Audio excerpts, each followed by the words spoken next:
8장 1절에서 6절까지입니다.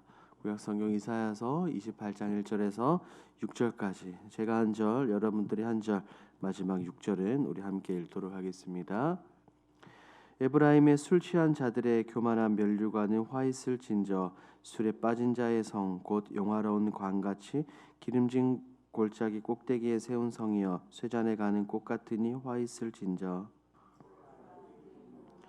힘있는 자가 쏟아진 우박같이 파괴하는 광풍같이 큰 물이 넘침같이 손으로 그 면류관을 땅에 던지리니 에브라임의 술 취한 자들의 교만한 면류관이 발에 밟힐 것이라.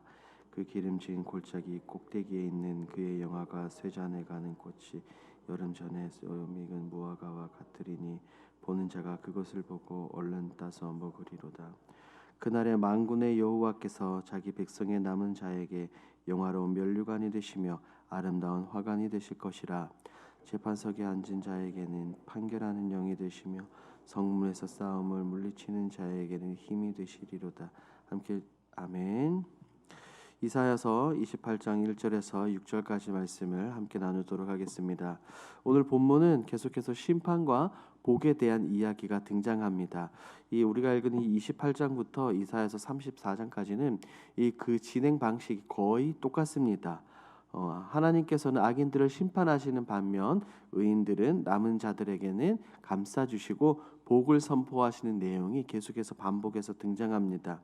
이 본문이 기록될 당시 북이스라엘은 멸망의 위기에 놓여 있음에도 불구하고 그들은 하나님께 돌아오지 않았습니다. 하나님께 회개하지 않았다는 겁니다. 그럴 때 결국 어떻게 될까요? 오늘 말씀을 통해 함께 살펴보도록 하겠습니다. 내용 관찰 1번입니다. 이사야는 타락한 에브라임의 상황을 어떻게 표현합니까? 핵심을 먼저 말하면 에브라임의 상황은 술 취한 자들의 교만한 면류관입니다. 이것은 정신을 차리지 못하고 방황합니다. 그들의 교만이 하늘을 찌를 때 하나님께서는 강대국 아수르를 통해 그들을 치시고 그들을 심판하십니다. 그러므로 어떻게 됩니까? 본문에서 말하고 있는 것처럼 그들은 쇠잔한 꽃이 되어집니다. 면류관이 땅에 떨어지고 사람들에게 짓밟히게 됩니다. 하나님을 대적하고 하나님께 돌아오지 않는 자들, 그들은 결국 완전히 망하게 된다. 이것을 성경은 우리에게 보여주고 있습니다. 2번을 함께 보도록 하겠습니다. 그날에 여호와께서 자기 백성의 남은 자에게 무엇이 되신다고 하십니까? 이사야는 계속해서 악인들과 의인들을 대조해서 보여줍니다. 앞서 악인들은 심판을 당해 멸망을 당한다면 의인들, 남은 자들은 그와 반대로 하나님께서 지켜주시죠. 심판의 때, 이 마지막 때에 의인들은 하나님께서 반드시 지켜주십니다. 5절 말씀을 보십시오. 5절을 보니 하나님은 그들의 영화로운 면류관이 되어주시고 아름다운 화관이 되어주실 것입니다.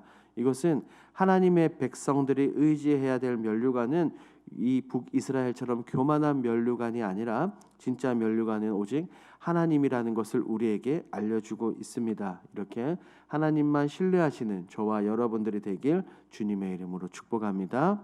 3번을 보겠습니다.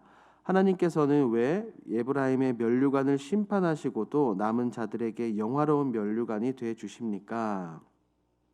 하나님은 언제나 사랑하는 자녀들을, 백성들을 지켜주시고 보호해 주십니다. 우리는 이 하나님을 공의의 하나님이시고 사랑의 하나님이라는 것을 기억을 합니다. 공의의 하나님이시기 때문에 반드시 그 죄를 심판하십니다. 그래서 구약에 등장하는 하나님이 때로는 너무나 무자비해 보이는 것 같지만 거기서 멈추지 않습니다. 하나님은 사랑의 하나님이시기도 합니다. 그렇기 때문에 반면에 선택받은 이 은혜의 백성들은 하나님께서 한없는 사랑으로 하나님 은혜로 돌봐주십니다. 이들은 하나님에 대해서 바르게 깨달았고 말씀을 통해 진심 어린 회개가 있었습니다. 그렇게 거룩하게 된 자들에게 하나님은 영화로운 면류관을 허락해 주신다는 사실입니다. 하나님 없는 세상은 우리에게 아무것도 아닙니다. 그러므로 우리가 바라보고 붙들어야 될 것은 에브라임처럼 세상의 부귀영화, 교만이 아니라 변치 않는 하나님의 놀라운 사랑인 줄 믿습니다. 그 사랑에 붙들림 당하시며 진짜 면류관을 얻으시는 저와 여러분들이 되길 축복합니다. 4번을 보겠습니다. 하나님께서 끝까지 믿음을 지킨 백성을 보호하시며 영화로운 면류관이 되시는 모습에서 무엇을 느낍니까? 저는 이 본문에 나오는 이 하나님의 모습을 보며 우리를 끝까지 사랑해 주신 하나님께 대해 무엄청난 감사를 느낍니다. 하나님은, 예수님은 우리를 끝까지 사랑하시는 줄 믿습니다. 그렇기 때문에 우리 주님께서도 그렇게 말씀하셨죠. 유월절 전에 예수께서 자기가 세상을 떠나 아버지께로 돌아가실 때가 이른 줄 아시고 세상에 있는 자기 사람들을 사랑하실 때 끝까지 사랑하시니라. 하나님은, 우리 주님은 우리를 먼저 사랑하셨고 우리를 끝까지 사랑하십니다. 삼위일체 하나님이 언제나 그렇습니다. 하나님은 언제나 우리를 사랑해 주시고 우리를 포기하지 않으십니다. 포기하지 않으시는 정도가 아니라 세상 끝날까지, 영원까지 우리를 지켜 보호해 주시는 줄 믿습니다.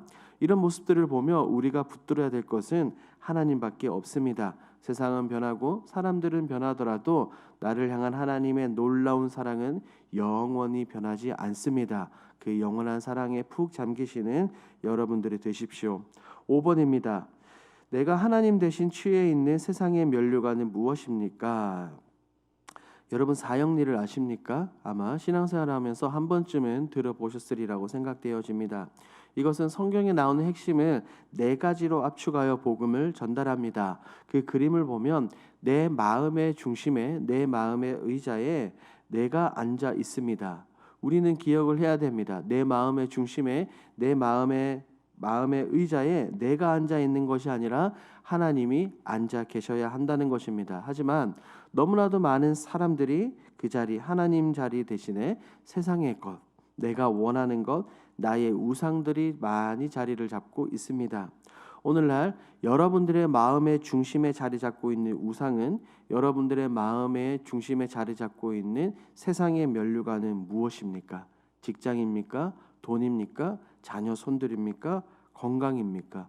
우리가 기억해야 될 것은 그 무엇보다 우리 삼위일체 하나님보다 우선시 될 수 없음을 우리는 반드시 기억해야 될 줄 믿습니다.